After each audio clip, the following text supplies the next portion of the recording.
Look around you. I mean, just think about it for a second.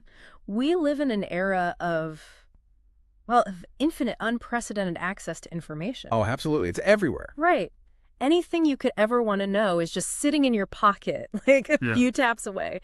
Yet absolute fabrications, wild conspiracies, and just baseless rumors spread so much faster and take root so much deeper than objective truth. That's a huge paradox. You might think ignorance is the problem. Like, you might assume that if people just had access to better facts or better education, the world would be this perfectly rational place, but you would be completely wrong. Yeah, it's a comforting thought, you know. Yeah.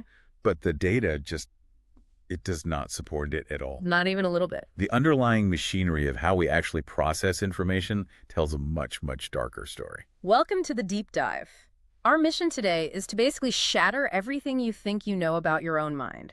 We are pulling our insights from this explosive piece of source material, The Believing Brain by Michael Shermer. It is such a brilliant, unsettling book. It really is. And the premise here is going to feel like a cold splash of water. The most deadly truth we're going to unpack today is this. Highly intelligent, highly educated people are actually more vulnerable to believing absurd things. Which just sounds so backward. Right. Exactly. But it's because they are simply better at defending their own delusions. Right. They possess a much sharper set of cognitive tools to basically build a fortress around a lie. And we are not going to use dry academic language today. We're ripping the hood off your brain to look at the engine block. So prepare to feel uncomfortable.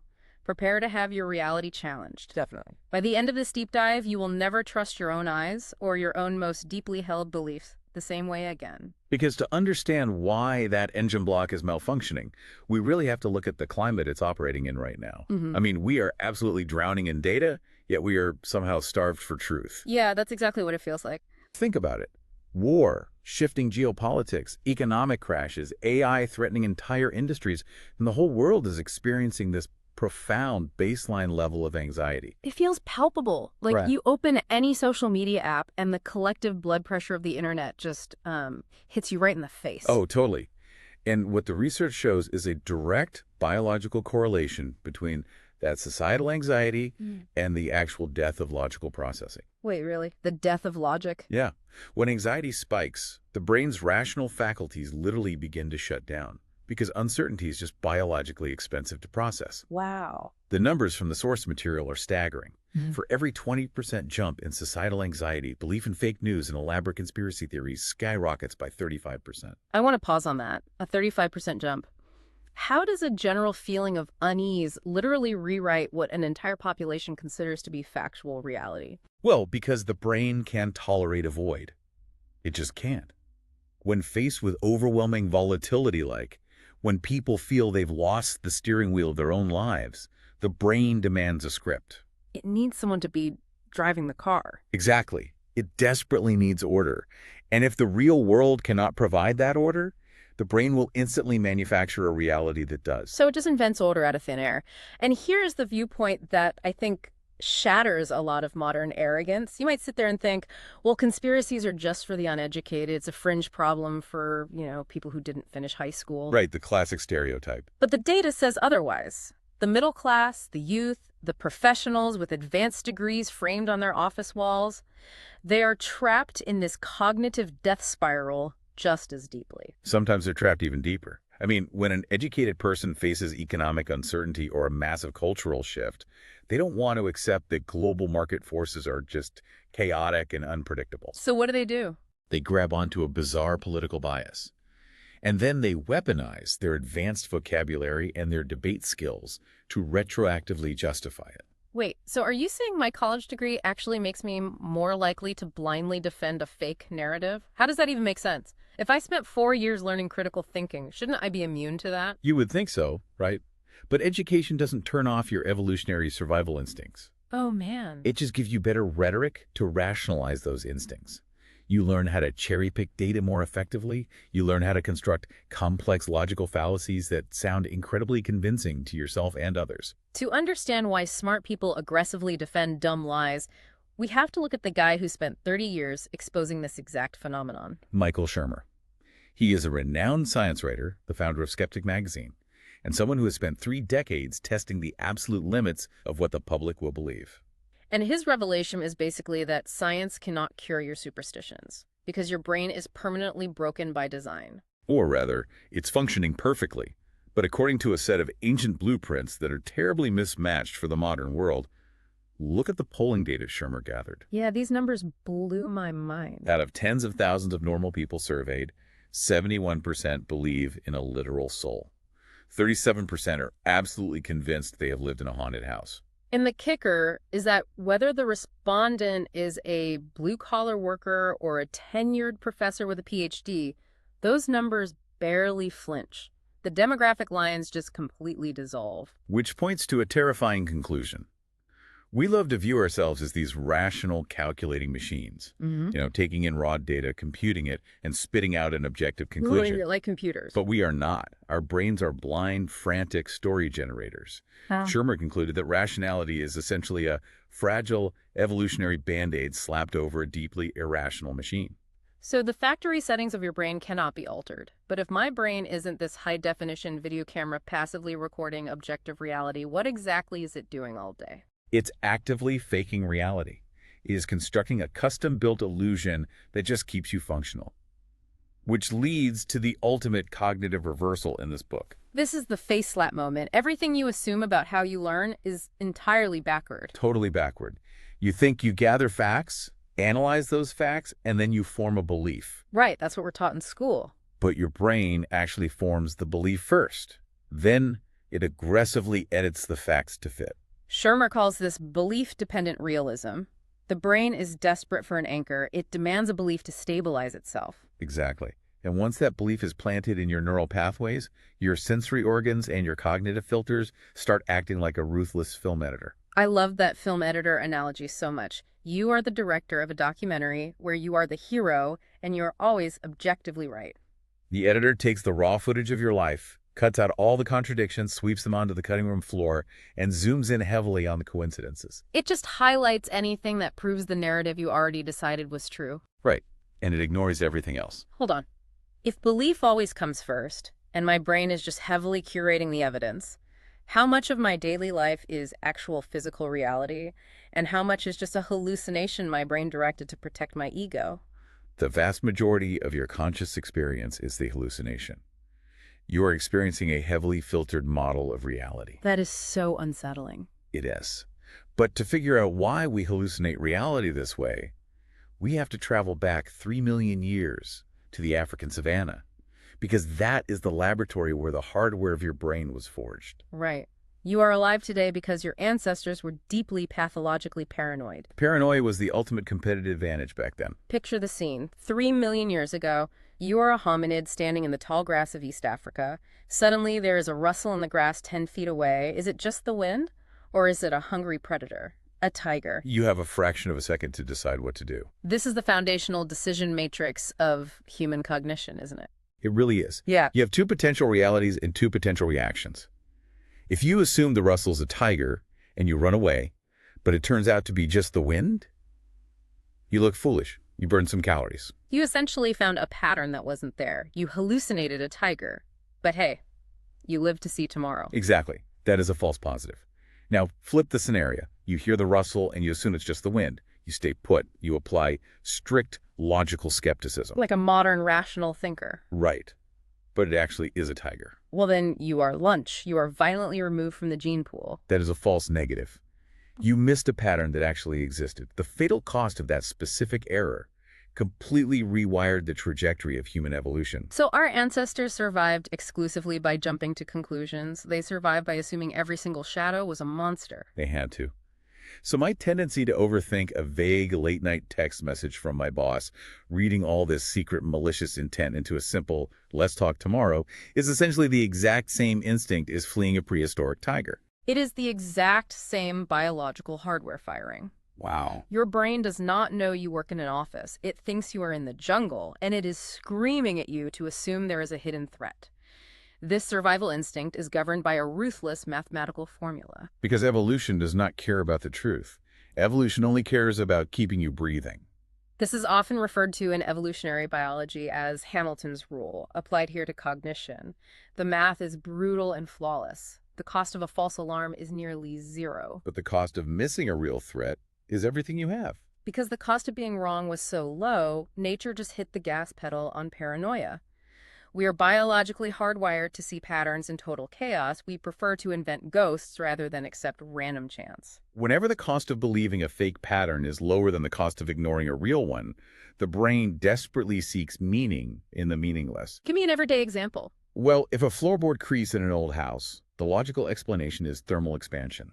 The wood is cooling down, but your brain whispers, intruder. Because assuming it's a ghost or an intruder costs nothing, but assuming it's just the house settling could get you killed. Exactly. Because of that low cost in the jungle, how many fake supernatural forces has humanity invented over the millennia just to feel safe? Tens of thousands. Every deity, every forest spirit, every superstition about a black cat or a broken mirror, it all stems from a brain that refuses to accept that some things just happen randomly. But humans aren't unique in this flaw, are we? Not at all. We can actually observe the exact same mathematical glitch in other species.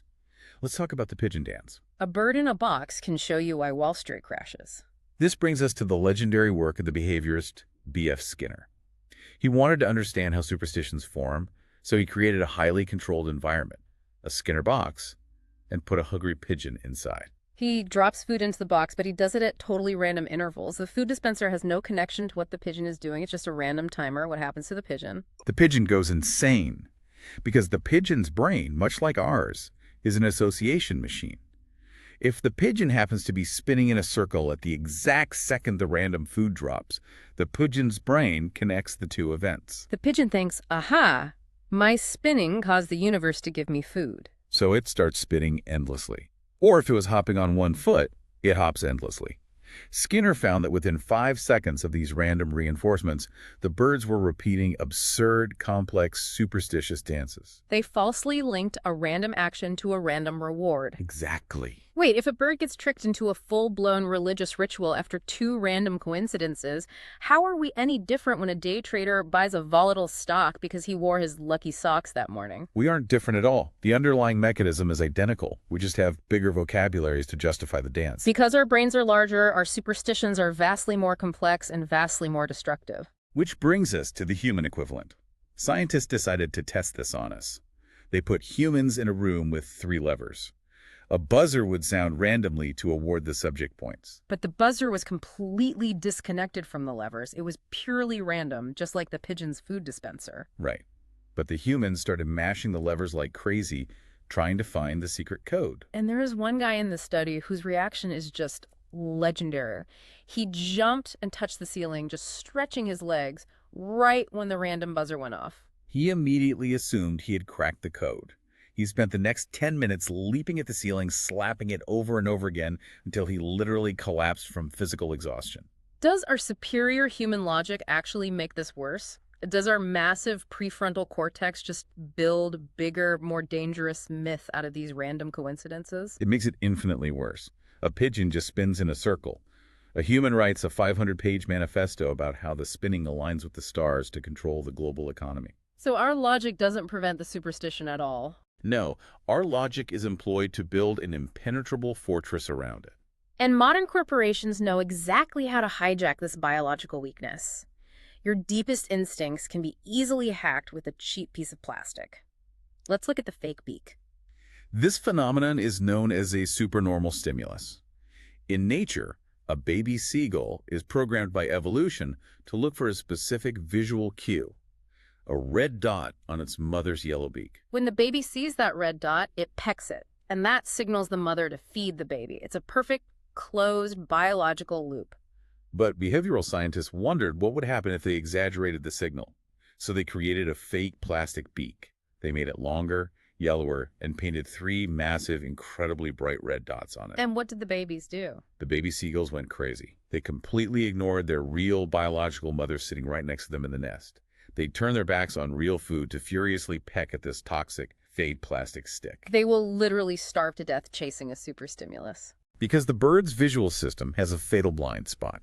It doesn't know what too much is. It's just hardwired to think, if 1 red dot is good, 3 giant red dots are a matter of life and death. How are tech giants, social media algorithms, and junk food empires using these fake red dots to hijack our attention today? Our modern world is an ocean of plastic beaks. Yeah.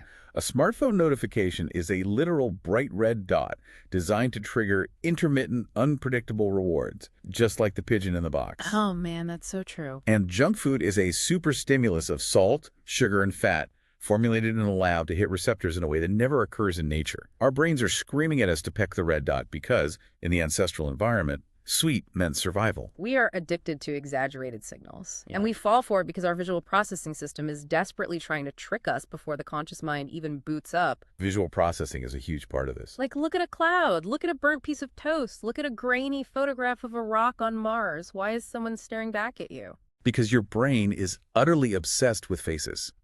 Recognizing a face is one of the most computationally heavy things your brain does, and it is a matter of life and death. We have a hypersensitive facial recognition network, right? The fusiform gyrus. Exactly.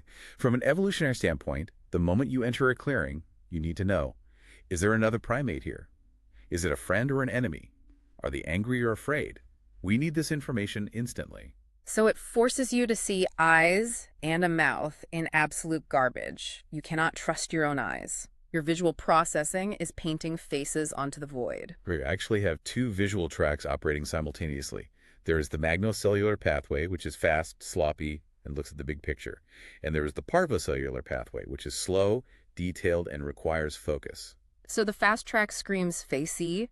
When you look at that rock on Mars, before the slow track can catch up and tell you, calm down, it's just a crater casting a shadow. And the fast track always wins the initial reaction. That initial surge of recognition is incredibly hard to unsee. There is that famous optical illusion, the Thatcher effect, or the upside-down politician. You take a picture of a famous face, flip the whole photo upside down, but you leave the eyes and the mouth right side up. Yeah, that one is so creepy. When you look at it upside down, your brain processes it instantly and says, oh, that's Barack Obama. It looks completely normal. But then you flip the photo right side up, and you realize the eyes and mouth are grotesquely flipped. It looks like a demonic monster. What lie is our brain telling our eyes in that split second when it's upside down? The fast track of your brain just identifies the raw components. It sees eyes, it sees a mouth, it checks the boxes and moves on. It doesn't bother checking the orientation or the spatial relationship because checking takes precious time. The fundamental lie is that chaos always has a recognizable face. Right. And when our lives spin out of control, we demand to see faces in the chaos more than ever. Which brings us to the control crisis. Conspiracies do not come from the shadows. They come from your own feeling of helplessness. We are moving from visual illusions into cognitive illusions here. Control is a fundamental human need. When we feel we have agency over our environment, our nervous system remains calm. But take away a person's sense of control and their brain will immediately begin to hallucinate patterns to get it back. Researchers Jennifer Whitson and Adam Galinsky proved this in a fascinating study. They took two groups of people. They manipulated one group to feel powerful and in control of their destiny. And the other group? They manipulated the other group to feel entirely powerless, subjecting them to random, unavoidable, negative feedback. And then they showed both groups snowy, static-filled pictures, like an old television tuned to a dead channel. Sometimes there was a faint hidden image in the static. Sometimes there was absolutely nothing but random noise. When people feel powerful, they see reality. The control group accurately identified when the static was just static. But when people feel powerless, they see shapes in the static. They start seeing horses, they see hands, they see the planet Saturn. The powerless group's rate of seeing false patterns jumped to something like 55%. They desperately invented false rules to regain a gut-level feeling of control over their environment. Is this why every time a society goes through a massive shock, like a horrific terror attack, a sudden market crash, or a pandemic, millions of people instantly, almost overnight, believe a secret cabal planned the whole thing? Yes. We cannot accept bad luck on a massive scale. Bad luck means we are vulnerable to random chaos, and that is psychologically intolerable. We demand a villain. We demand a puppet master. Because if a villain is pulling the strings, then the world isn't chaotic. It's just evil. Evil can be understood. Evil can be bargained with or fought or voted out of office. Chaos cannot be fought. We are terrified of an empty room. We always pretend someone is pulling the strings. It's not enough to just see a pattern. Our brain insists the pattern has an intention, it has a consciousness, it has a plan for us. Shermer refers to this as agenticity. We give life to dead things constantly. We anthropomorphize everything around us. Think about the everyday language we use. The stock market is angry today. The storm is punishing the coast. The universe is sending me a sign. My computer is being stubborn. We project our own internal states of mind onto inanimate objects and highly complex systems. The more complex a natural disaster or a social upheaval is, the more we reflexively blame an invisible agent. Like God, demons, secret societies, aliens. It is all the exact same biological reflex. Has this habit of personifying the universe been the root of all ancient mythology? And now, the root of blind political worship today? Believing a single politician is the savior who can single-handedly manipulate global inflation. Is the exact same mechanism. The thunder isn't a complex atmospheric pressure differential, it's Thor throwing a hammer. The economy isn't a vastly complex web of billions of global transactions. It's a single corrupt politician pulling a lever in Washington. And the most shocking part of all of this, we don't have to wait for a thunderstorm or an economic collapse to feel this invisible presence. We can recreate the divine presence of God in a sterile laboratory with a simple battery. This is where neuroscience intersects directly with theology. It makes a lot of people deeply uncomfortable. What if your eternal soul is just a tiny electrical glitch right above your ear? Let's talk about the third man factor. Mountain climbers in freezing, oxygen-starved death zones often report feeling a warm, invisible guardian angel walking right beside them. It feels incredibly real to them. Many describe it as a profoundly spiritual, life-altering encounter. But it's not a miracle. It is a brain misfire. Break down the hemispheres for me. How does the left and right brain coordinate our sense of self? Your sense of self, the profound feeling that you are a single unified entity occupying your physical body, is maintained in the temporal lobes. The left hemisphere's sense of self is constantly communicating and syncing up with the corresponding system in the right hemisphere. They're essentially holding hands across the brain, constantly confirming we are one person. But under extreme physical stress like freezing temperatures, severe lack of oxygen, or extreme exhaustion, those two sides can fall out of sync, even by just a single millisecond. 1 millisecond. And what happens when they desynchronize? The left brain suddenly receives uncoordinated neural activity from the right brain. Because your brain can only perceive one self occupying your body, it interprets that extra desynchronized activity as another person standing in the room. It reads your own physical body as a stranger. And Dr. Michael Persinger proved this by building a helmet, a cheap, modified motorcycle helmet rigged with electromagnets, the God helmet. He placed this helmet on normal, healthy subjects sitting comfortably in a totally safe, quiet room. He fired tiny, highly specific magnetic pulses into their temporal lobes to artificially induce that millisecond delay. Normal people suddenly felt the overwhelming presence of God or spirits or ghosts. Some wept uncontrollably, some felt profound peace, all from a tiny magnetic pulse disrupting their temporal lobe. It's just wild to think about. If out-of-body experiences and holy visions can be turned on and off with a cheap magnetic helmet, what does that mean for the massive empires of human faith? It suggests that the capacity for faith is deeply chemical. The machinery of spiritual belief is biological.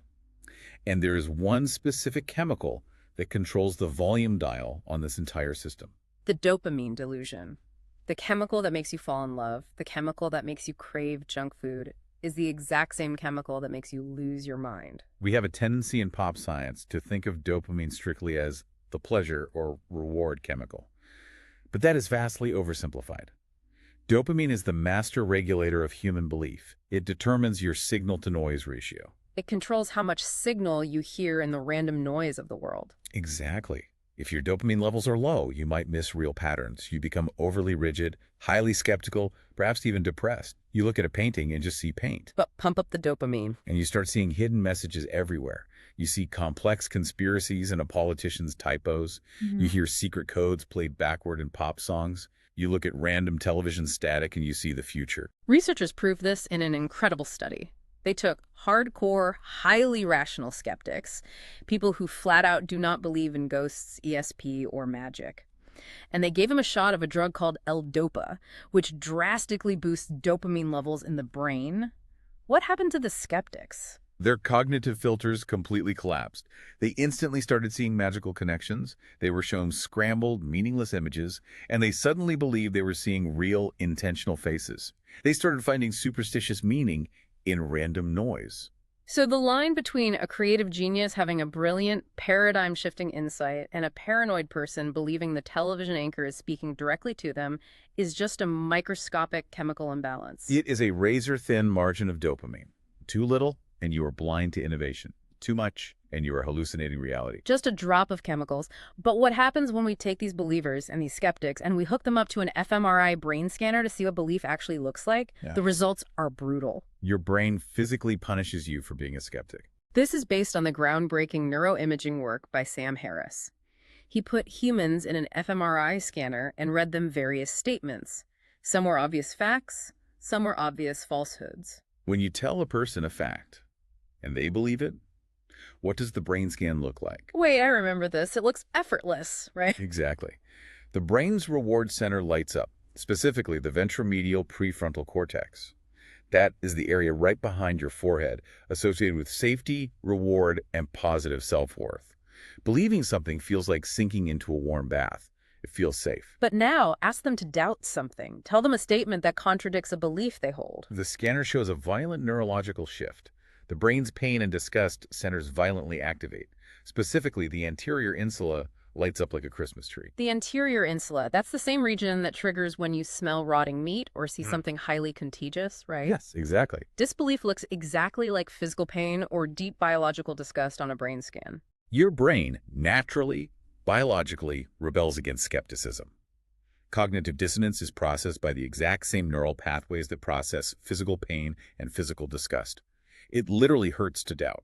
If doubting a lie causes the same biological reaction as touching a hot stove or smelling rotten food, does that mean being a rational, independent thinker is a fundamentally anti-human struggle? It means rationality is a daily, exhausting fight against your own biology.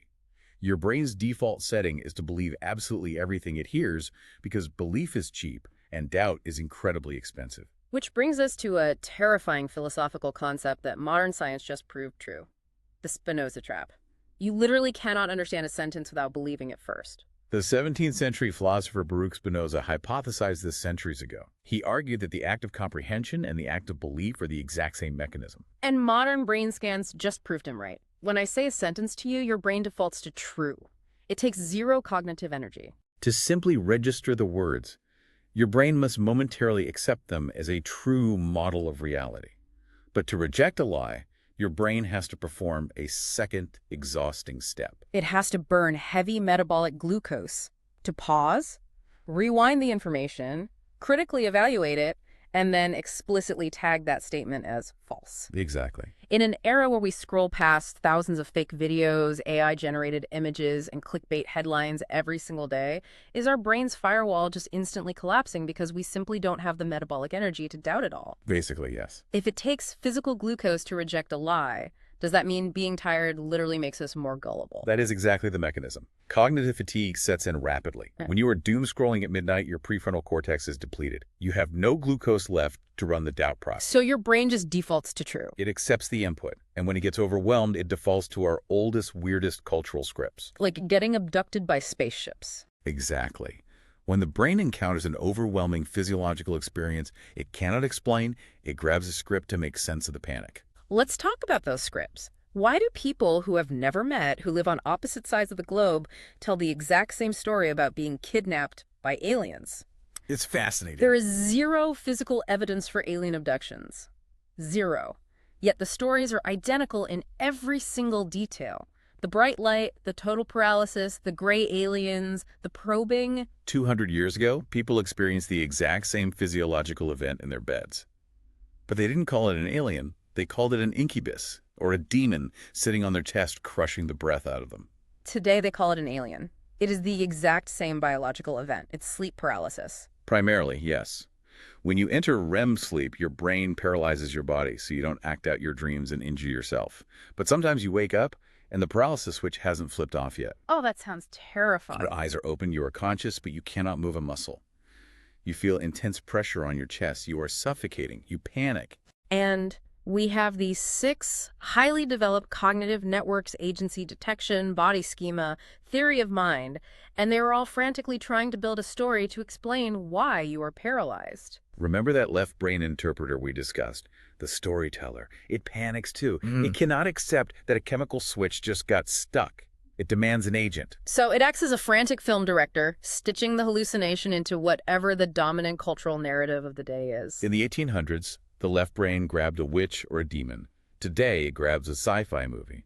So the victim is telling the absolute truth about what they felt. The terror was real, the paralysis was real, but their brain just filled in the blanks with whatever pop culture they consumed last week. The brain builds the myth to explain the biology, and once the myth is built, we protect it at all costs. Which leads us to modern conspiracies and how we actually pierce them.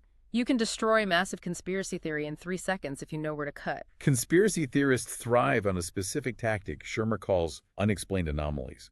They find tiny, weird details floating in a massive sea of established facts. They use a single missing puzzle piece to claim the entire puzzle is fake. Look at the 9/11 truthers, their biggest rallying cry, the one that hooks so many people. They yell, "Jet fuel burns at 1,500 degrees Fahrenheit, but steel doesn't melt until 2,700 degrees. Therefore, the planes couldn't brought the towers down. It had to be a controlled demolition." It sounds incredibly convincing. It sounds like hard, irrefutable science. But it's an anomaly trap. You don't need to melt steel to destroy a skyscraper. Basic material science shows that steel loses 50% of its structural strength at just 1,200 degrees. And once the steel loses half its strength, the massive, unimaginable weight of the floors above causes a catastrophic, pancaking collapse. Gravity does the rest. The anomaly they're pointing to is a total illusion based on a misunderstanding of metallurgy. When we are faced with highly produced, detail-obsessed conspiracy videos on social media, how do we use simple logic to pierce that perfect polished armor? You have to separate the noise from the structure. You apply Occam's razor. Does this event require thousands of government agents to keep a perfect leak-proof secret for decades? Or does it just require bad engineering, intense heat, and gravity? But when it comes to politics, logic completely leaves the room. And this is where we have to issue a disclaimer. We are looking strictly at the evolutionary science here. We are taking absolutely zero political sides. We are just looking at the biology of the political brain split. Stop arguing about facts with your political rivals. You are, quite literally speaking, different biological languages. Political belief is not rational. The research suggests it is a product of genetic temperament and moral intuition. Jonathan Haidt did massive global data surveys on this. He found that the left and the right have fundamentally different moral anchors. Think of these moral foundations like biological taste buds. Some people prefer sweet, some prefer savory. Neither is objectively wrong. They're just different evolutionary developments. The data shows that political liberals lean heavily on 2 main moral foundations: care versus harm and fairness versus cheating. That is their primary lens for viewing every policy. Meanwhile, political conservatives also value care and fairness, but they balance them equally with 3 other foundational pillars: in-group loyalty, respect for authority, and purity or sanctity. It is a biological difference in moral receptors. If the left wing and right wing aren't actually debating facts but are violently clashing over incompatible biological intuitions, will we ever find common ground? It is incredibly difficult because you're essentially trying to convince someone that chocolate tastes better than vanilla using mathematical equations. It doesn't process. And once we pick a side, our brain seals us inside an impenetrable fortress. The cognitive loop. Your brain is an absolute master at making you think you are always right. You think you are objective, you are not. You are trapped in a biological echo chamber. It works in 3 devastating stages. First, confirmation bias. You only seek out news channels, friends, and data points that prove you are right. You filter everything else out before it even reaches your conscious mind. Second, the hindsight bias. You literally rewrite your own memories. When an unpredictable event happens, you tell yourself, "I knew it all along." You convince yourself the world is entirely predictable. And third, the sunk cost fallacy. You refuse to admit you were wrong because it hurts your ego, and you've already invested too much time, money, or social capital into the belief. To change your mind now would mean admitting your previous self was a fool. It forms a closed, interlocking gear system. Information goes in, it gets filtered by confirmation bias, it gets locked in by sunk costs, and it seals you deeper into your delusion. If millions of years of evolution have literally designed my brain to be a stubborn, self-righteous illusion machine, is there any hope? How do we break the loop? There is only one way out. It requires immense courage, and it goes against every single biological instinct you possess. You have to embrace the void. Science is not a holy book of facts. It is not a religion. Science is a brutal, anti-human machine designed specifically to destroy your biases. We inherently hate being wrong. It causes physical pain in the anterior insula, remember? But the scientific method demands that we try to prove ourselves wrong every single day. Double-blind tests, peer reviews, falsification, trying to break your own theory, these are completely unnatural acts. They are anti-evolutionary. Evolution wants you to be certain. Science requires you to be uncertain. But these tools are the only weapons we have against the believing brain. To survive the modern world with all its deepfakes, algorithmic echo chambers, and weaponized superstimuli, we have to do the hardest thing possible. We have to look at the massive, terrifying unknown, the sheer chaos of the universe, and we have to simply say, I do not know. That takes so much strength. Are we losing this battle? As the world gets faster and more terrifying, are we collectively retreating back into the dark ages of superstition just to feel safe? It is a constant tightrope walk. The anxiety of the modern age is pushing us back toward tribalism, toward absolute certainty, because certainty feels like survival. But the survival of our species now depends on our ability to tolerate doubt. So as you go back out into your day, I want you to think about a belief you used to hold deeply but eventually changed your mind about. Look really closely at how that change happened. Did you change your mind because someone presented you with a flawless, logical spreadsheet of facts? Probably not. Or did you change your mind because your social circle shifted? Did your environment change, making it suddenly safe for your brain to adopt a new truth without risking tribal exile? We think we are defending facts, but more often than not, we are just defending our membership in the tribe. Keep digging, keep doubting. And remember, the most deceptive storyteller in the entire world lives right behind your eyes. Until next time, stay curious.